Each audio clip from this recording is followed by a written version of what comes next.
Introduce our speaker. Each year, the baccalaureate students nominate someone who they would most like to hear at this event. This year, they've introduced Mr. Evans. I'll introduce Mr. Evans.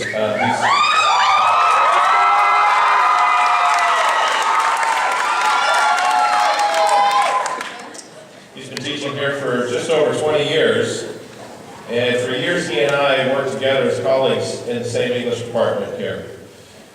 He's always been someone I've personally respected. Now, as his principal, my respect has grown into admiration, as I now have an opportunity to see in him what the students see in him. A teacher who is caring, yet tough, fun, yet challenging, and above all, someone who inspires our students to want to be better and learn more. It's my pleasure to introduce Mr. Jim Evans.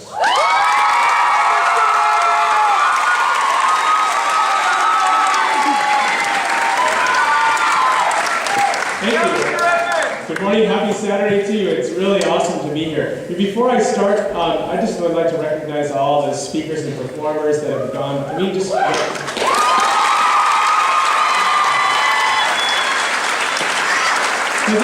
a lot of courage to get up and do this. I've been doing this for so long, and we were talking beforehand, you're always just a little bit nervous for whatever reason. Why that is, I don't know. I always tell my freshmen when they talk about being nervous before speeches, and I'll say, like, what's the worst that could happen? You're not going to die. But of course, one freshman once said, you could throw up, and then pass out into it. I'm like, oh, thanks, just I needed that. Anyway, I want to thank you for the nomination and really the privilege to be here this morning. It's really, really awesome, and certainly better than being home grading papers, so thank you. So, I read a book a while back. That's impressive, right? But I do that sometimes. But this one was kind of a different book, an obscure book, not so known. I was wandering through the library and I saw it in the back with a little thin coating of dust on it, decided to pick it up. But it's about this, it's an amazing story. It's about this orphaned boy. Life's tough for this young man. He's lonely, he's miserable, he's disliked by his family, he's picked on by a spoiled cousin. He's got no friends, he's underfed. He's basically forced to live in this tiny room with nothing to do. And I know it sounds so depressing, but it's actually an amazing story. It's a shame so few people have heard of it. Anyway, what happens is, this big giant comes and gives him good news. It turns out he's actually a wizard. He has magical powers and he's been invited to a wizarding school. Who would have thought? If you're interested, it's called Harry Potter. That's H-A-R... I'm just kidding.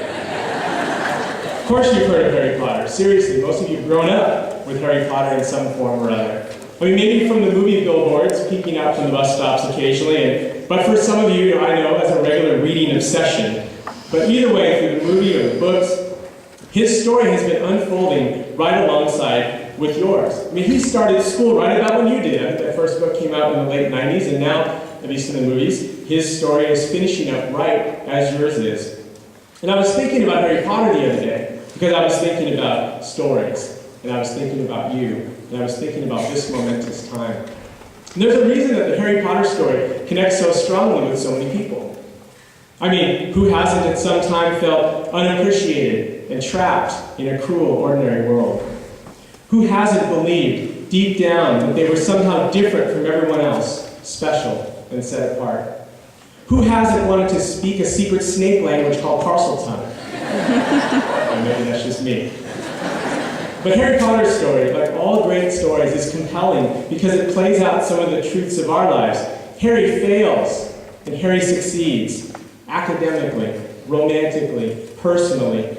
He's not the strongest, he's not the smartest, but somehow he manages through perseverance and dedication to ultimately discover and fulfill his destiny. And isn't that, in a sense, what we're all trying to do? So here we are. Here you are. Days away from graduation at Baccalaureate. So what is Baccalaureate? Do you know? Seriously, yes, I don't know either. They just told me to come to speech. No one seems to know. I've been asked over and over in the last few weeks, what is Baccalaureate? And see, that's what research is for. According to Wikipedia,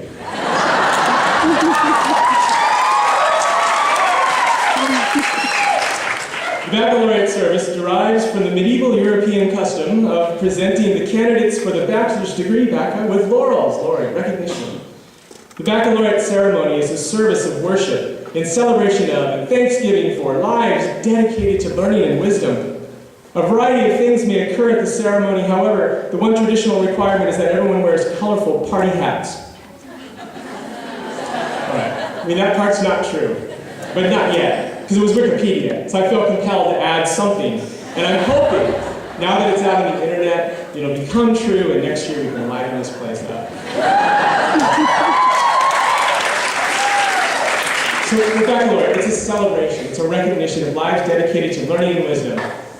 But see, I don't think even that's what it is for us today. Oh, I'm sure some of you have dedicated your lives to learning and wisdom. And maybe you are here to celebrate that, but I suspect that's not why most of you are here.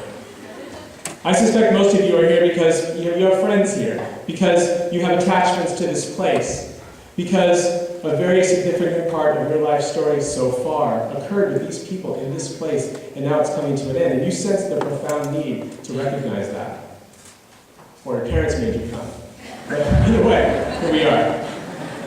A few weeks back, I asked some of my seniors, how you felt about graduation, and of course many of you were excited and can't wait, but many of you also admitted to being a little bit sad, and even a little nervous about the future.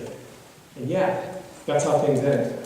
It's like reading a great book, maybe watching a great movie. You're completely engrossed, you're loving it, and then you start to realize that there's only a few pages left. It's the last chapter, it's resolving. Or the final song is about to lead to the credits. And you've had all this laughter, sorrow, excitement of that story. It's been great, but now it's over. And that can be a little sad. Graduation's a little bit like that. All endings are a little bit like that. But think of it this way. You're 17 or 18, maybe 19 years old. So let's say you're 17 or 18 pages into the story of your life. You ever notice how in books the story doesn't start on page 1 for some reason? It's always like page 3 or 4. Why that is, I don't know. It's one of the mysteries of the universe. But similarly, you probably remember very little about your first 3 years. They're kind of like blank pages. So let's think about this story of your life and how long it is. And I mean, I don't know how long it will be, but the average life is pretty close to 80 years now. So if we discount those first blank pages, you're probably about 20% in. Let's say 80% to go. Say 60, 65 pages up ahead. My point is that the difference between the end of a book and graduation is that this story isn't over. This is just the resolution of some intense and powerful scenes. This is the part where the hero leaves the hometown to find adventure, where Scout meets Dill and discovers Boo Radley. Huck Finn launches out on the river. Alice is chasing the hare and about to discover Wonderland. Romeo has left for the party where, unbeknownst to him, he will meet Juliet. Harry is off to Hogwarts. The story is just getting going. And I hope you're excited by that. This ceremony is about recognizing this moment. This morning, graduation later this week, these are moments of recognition and celebration of this key milestone in your life. You are ready to head out into the real world. And not the MTV real world either. And I hope you're excited about that. I know you are. But not just for the freedom that comes from not living your life by bell schedules anymore,